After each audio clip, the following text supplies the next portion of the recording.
रायपुर में Borneo mother and child care hospital का शुभारंभ। मुख्यमंत्री विष्णुदेव साय ने किया शुभारंभ। मातृ एवं शिशु स्वास्थ्य के क्षेत्र में मिलेगी अत्याधुनिक सुविधाएं।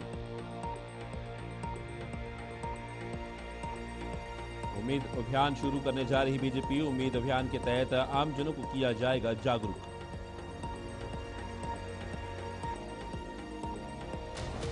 केंद्रीय मंत्री तोकन साहू ने दिया बयान। नक्सली गतिविधियों के खिलाफ चल रही कार्रवाई पर दिया बयान। बोले, नक्सली तत्व हमारे प्रदेश के लिए एक महत्वपूर्ण बाधा है जो राष्ट्रीय विकास की प्रक्रिया को प्रभावित कर रहे हैं। नमस्कार, छत्तीसगढ़ी खास खबरें देख रहे हैं आप सब। मैं हूं आपके साथ साहिल केतनी। मुख्यमंत्री विष्णुदेव साय ने आज राजधानी रायपुर के दावड़ा कॉलोनी पचपेड़ी नाका स्थित Borneo mother and child care hospital का विधिवत शुभारंभ किया। उन्होंने दीप प्रज्वलित कर अस्पताल का उद्घाटन किया और परिसर का भ्रमण कर उपलब्ध सुविधाओं का अवलोकन किया। इस अवसर पर विधानसभा अध्यक्ष डॉक्टर रमन सिंह, स्वास्थ्य मंत्री श्याम बिहारी जायसवाल, विधायक राजेश मूणत, विधायक सुनील सोनी उपस्थित थे। मुख्यमंत्री साय ने कहा कि किसी भी राज्य के समग्र विकास में शिक्षा और स्वास्थ्य अधोसंरचना की अहम भूमिका होती है। छत्तीसगढ़ में स्वास्थ्य सुविधाओं का तेजी से विस्तार हो रहा है और राजधानी से लेकर दूरस्थ अंचलों तक प्रत्येक नागरिक के स्वास्थ्य की चिंता हमारी सरकार पर रही है।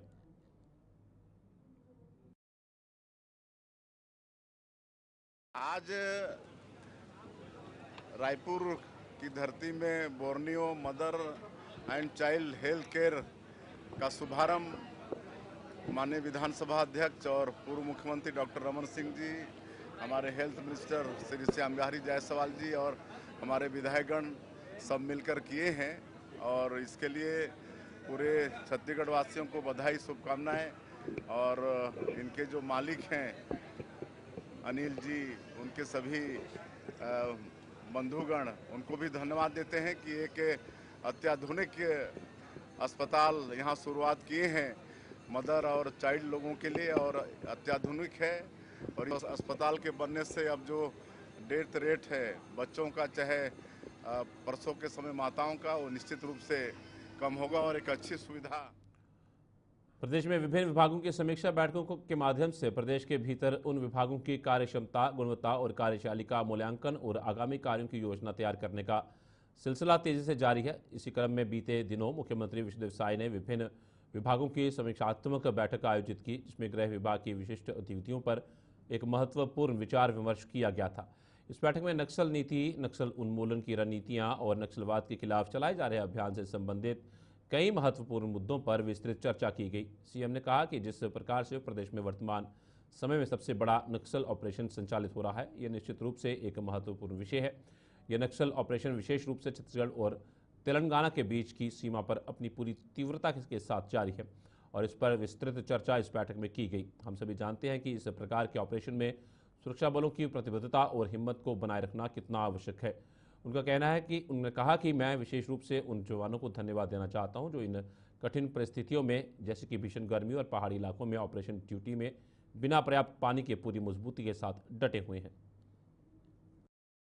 समीक्षा बैठक तो एक सतत प्रोसेस है, सभी विभागों का समीक्षा बैठक करते रहते हैं, जो अब लगातार चल रहा है। और अभी जो सबसे बड़ा नक्सल ऑपरेशन चल रहा है छत्तीसगढ़ और तेलंगाना के बॉर्डर में पहाड़ी पर, उस पर भी एक जानकारी लिए हैं। और हम धन्यवाद देना चाहेंगे हमारे सुरक्षा बल के जवानों को, जो 44 डिग्री गर्मी में भी और पत्थरों के बीच में, वहाँ पर पहाड़ी में पेड़ पौधे भी नहीं है, छाया भी नहीं है, पानी की भी व्यवस्था नहीं है, वहाँ पर मोर्चा संभाले हुए। छत्तीसगढ़ के उप मुख्यमंत्री अरुण साव ने कई महत्वपूर्ण मुद्दों पर अपनी स्थिति स्पष्ट की है। उन्होंने विशेष रूप से कल संपन्न हुई समीक्षा बैठक के बारे में विस्तार से अपनी बात रखी। उन्होंने बताया कि राज्य के मुख्यमंत्री विष्णुदेव साय द्वारा आयोजित की जा रही ये अलग अलग समीक्षा बैठकें विभिन्न विभागों से संबंधित हैं। इन बैठकों में वर्तमान में चल रही योजनाओं की प्रगति पर चर्चा की जा रही है, साथ ही भविष्य की योजनाओं के लिए दिशा निर्देश भी सामने रखे जा रहे हैं। उप मुख्यमंत्री ने यह भी रेखांकित किया कि ऐसी बैठकें विभागीय योजनाओं की सफलता सुनिश्चित करने में एक महत्वपूर्ण भूमिका निभाती हैं। राज्य के मुख्यमंत्री आदरणीय विष्णुदेव साय जी सभी विभागों की अलग अलग समीक्षा बैठकें कर रहे हैं। उस विभाग में चल रही योजनाएं और भविष्य की योजनाएं, इन सबको लेकर बातचीत कर रहे हैं। कल नगरीय प्रशासन विभाग की बैठक माननीय मुख्यमंत्री जी ने ली है। मेरे अन्य 2 विभागों की बैठक पूर्व में हो चुकी है, लोक स्वास्थ्य यांत्रिकी और लोक निर्माण विभाग की। नगरीय प्रशासन विभाग की बैठक कल हुई है। कल बैठक में शहरों के विकास के लिए जो काम चल रहे हैं, जो योजनाएं बनी हैं, उसको लेकर चर्चा हुई। पेयजल की जो स्थिति है उसकी उन्होंने समीक्षा की कि अभी छत्तीसगढ़ राज्य में भारतीय जनता पार्टी द्वारा एक खास अभियान का संचालन किया जाएगा, जिसका नाम उम्मीद अभियान रखा गया है। इस अभियान का मुख्य उद्देश्य आमजनों को उस बिल के संदर्भ में जानकारी प्रदान करना है, जिसमें हाल ही में कुछ महत्वपूर्ण संशोधनों का प्रस्ताव रखा गया है। इस कड़ी में राजधानी रायपुर के जिला भाजपा कार्यालय, जिसे एकात्मक परिसर के नाम से जाना जाता है, प्रेस कॉन्फ्रेंस का आयोजन किया गया। इस महत्वपूर्ण आयोजन में भाजपा के प्रदेश अध्यक्ष किरण सिंह देव, प्रदेश महामंत्री संजय श्रीवास्तव, कोषाध्यक्ष नंदन जैन और वक्फ बोर्ड के अध्यक्ष डॉक्टर सलीम राज, सभी प्रमुख नेताओं की उपस्थिति रही। सद्भाव बैठक इसका नाम से, और अल्पसंख्यक मोर्चे की दृष्टि से ही ये काम उनकी ओर है, भारतीय जनता पार्टी का, जो कि लगातार जिले शहर सद्भाव बैठकों के माध्यम से ये सारा विषय उन तक ले जाने का है हमारे जनजातीय समुदाय में, क्योंकि ये विषय सब तक जाना है। सिर्फ इस दृष्टि से कि सिर्फ मुस्लिम समाज पे ही इसको समझाना, ऐसा नहीं, ये सभी तक ये जाए। और जो एक रॉन्ग नैरेटिव एक फैलाया जा रहा है जो पूरे देश में, और उसका जो यथार्थ है, उसकी इस नए बिल के संशोधन की जो सत्यता है, किस तरीके से इसको लेकर समाज के ही वंचित परिवार को आगे लाने का, क्योंकि इसका मिसयूज बहुत हुआ।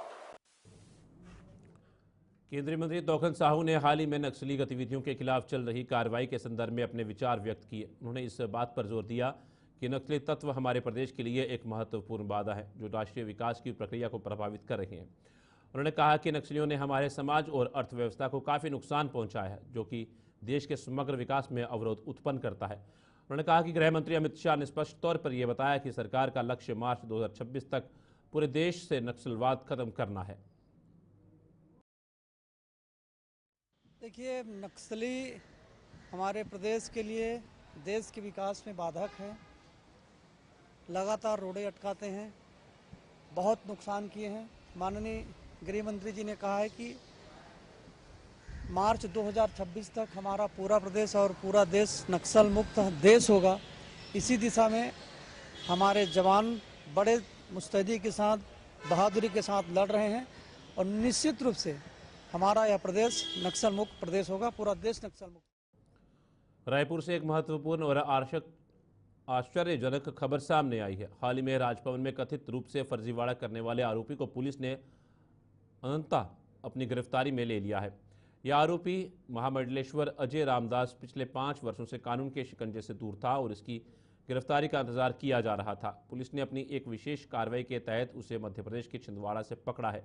यह घटना न केवल स्थानीय सुरक्षा स्थिति की स्पष्टता को बढ़ाती है, बल्कि ये भी दर्शाती है कि कानून प्रवर्तन एजेंसियां अपने कर्तव्यों को निभाने में कितने सक्रिय और समर्पित हैं।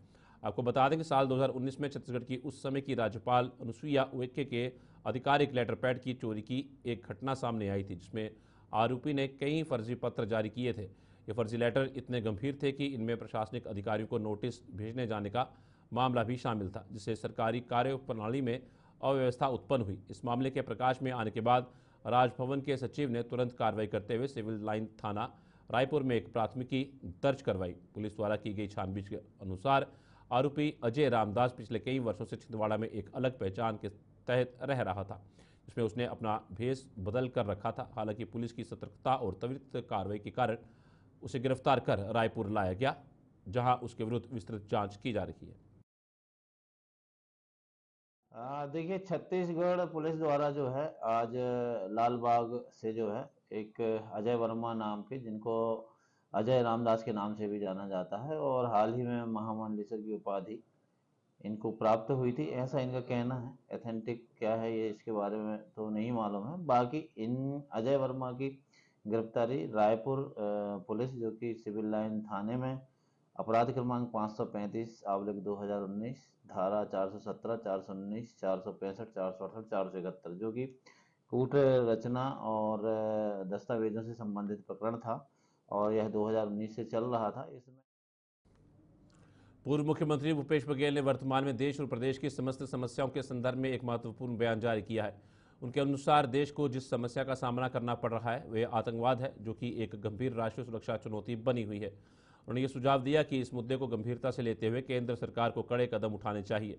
साथ ही उन्होंने ये उल्लेख किया कि इस महत्वपूर्ण विषय पर विपक्ष सहित सभी नागरिकों को सरकार के साथ एकजुट होकर खड़ा होना चाहिए। इसके बावजूद पूर्व मुख्यमंत्री ने चिंता व्यक्त की कि सरकार इस दिशा में ठोस और प्रभावशाली कदम उठाने में विफल रही है। गांव में 28 लोग की मृत्यु हुई, तो इंटेलिजेंस फेल है कि नहीं है ये बताएं। और अभी जिस पहाड़ को घेर के बैठे हैं उसमें नक्सली कैसे निकल गए, वहाँ थे कि नहीं थे, तो निकल कैसे गए, और अभी है कि नहीं है ये भी बताएं। हमारे जवान डिहाइड्रेशन 40-50 लोग डिहाइड्रेटेड हो गए अभी तक। आतंकी हमले को झीरम कांड बताने वाले भूपेश बघेल के बयान पर सांसद संतोष पांडे ने पलटवार किया। उन्होंने कहा कि जब इस देश में संकट और सीमाओं पर जब घटनाक्रम होती है तो उड़ी को बालाकोट को फर्जी बताते हैं, प्रश्न चिन्ह खड़े करते हैं। भूपेश बघेल के बयानों को उठाकर पाकिस्तान के रक्षा मंत्री ने कहा कि छत्तीसगढ़ में भी आंतरिक आतंकवाद है। भूपेश बघेल ने यहाँ कश्मीर और झीरम में समानता है, ये बोलकर क्या बताने की कोशिश की है।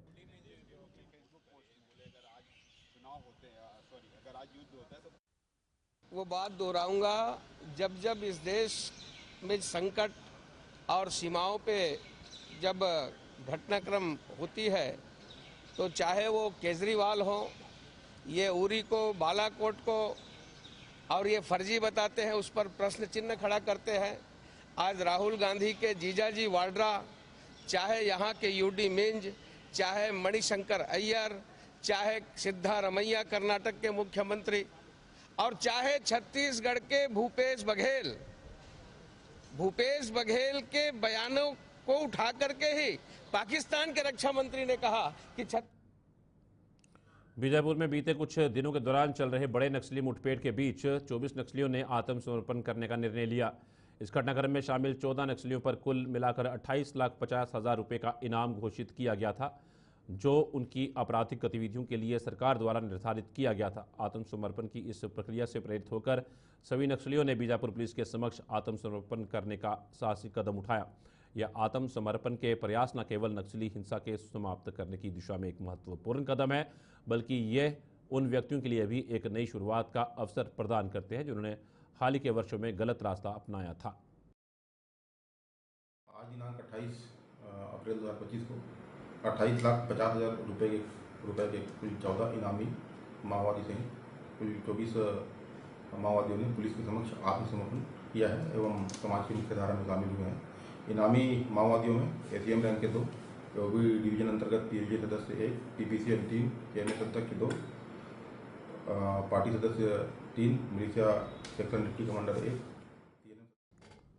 समय सीमा की साप्ताहिक बैठक में सुशासन तिहार के दौरान जिले में मांग शिकायतों संबंधी मिले आवेदनों के निराकरण की गहन समीक्षा की गई। कलेक्टर अविनाश मिश्रा ने आवेदनों के निराकरण में तेजी लाने, गुणवत्तापूर्ण निराकरण करने और उन्हें पोर्टल पर ऑनलाइन करने के निर्देश अधिकारियों को दिए। अभी तक जिले में प्राप्त आवेदनों में से लगभग 55% आवेदनों का निराकरण कर पोर्टल पर ऑनलाइन कर दिया गया है। शेष आवेदनों के निराकरण की प्रक्रिया भी तेजी से की जा रही है। आज की बैठक में कलेक्टर मिश्रा ने प्राप्त आवेदनों में से मांगों से जुड़े सभी आवेदनों को विभिन्न विभागों की शासकीय योजनाओं के मापदंडों के आधार पर आपसी समन्वय से निराकृत करने के निर्देश दिए।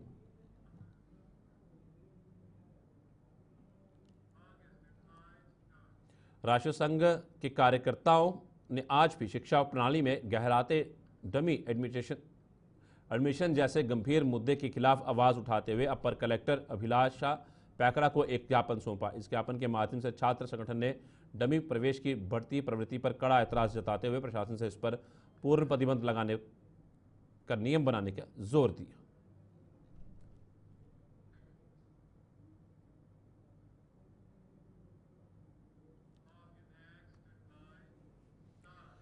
पुलिस अधीक्षक राजनांदगांव मोहित गर्ग ने थाना बसंतपुर एवं पुलिस चौकी सुरगी पहुंचकर थाने के रजिस्टर रोज नामचा लंबित अपराध, लंबित शिकायत पत्र आदि का अवलोकन कर लंबित मामलों को किसी भी स्थिति में जल्द से जल्द पूरा करने को कहा।